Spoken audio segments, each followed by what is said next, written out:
Le 28 mars 2018, les Nations Unies lançaient la décennie d'action sur l'eau pour le développement durable.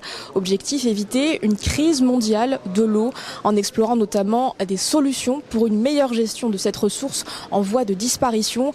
Car l'urgence est bien réelle. D'après l'ONU, 40% de la population mondiale est aujourd'hui touchée par une pénurie d'eau et les prévisions des experts sont alarmistes.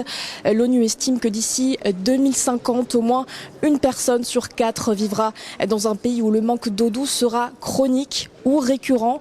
Comment donc faire face à cette raréfaction de l'eau, un défi majeur qui est au cœur des Water Days qui se tiennent ici au Quorum de Montpellier dans le cadre de la Biennale Euro-Africa.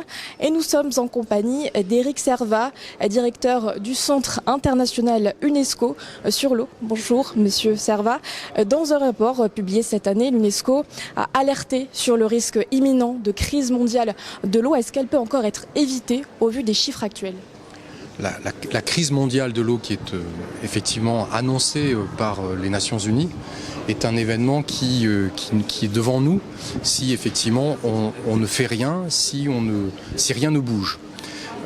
Je crois surtout que ce qui est nécessaire aujourd'hui, c'est d'être en mesure d'abord de faire un constat lucide des difficultés qui sont les nôtres, auxquelles nous avons à faire face. Et ces difficultés-là, elles couvrent l'ensemble finalement de la planète. La question de l'eau est une question universelle. Chacun des pays sur cette planète est confronté à des difficultés. Elles sont de nature différente. Parfois c'est trop d'eau, parfois c'est pas assez.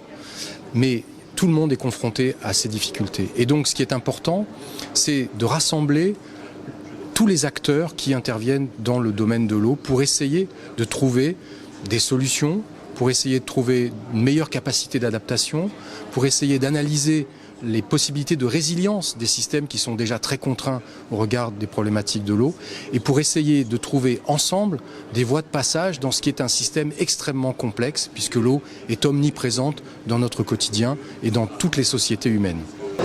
Et les Water Days se poursuivent jusqu'au 10 octobre, l'occasion pour les participants de revenir sur les engagements pris lors de la conférence des Nations Unies sur l'eau tenue en mars dernier à New York.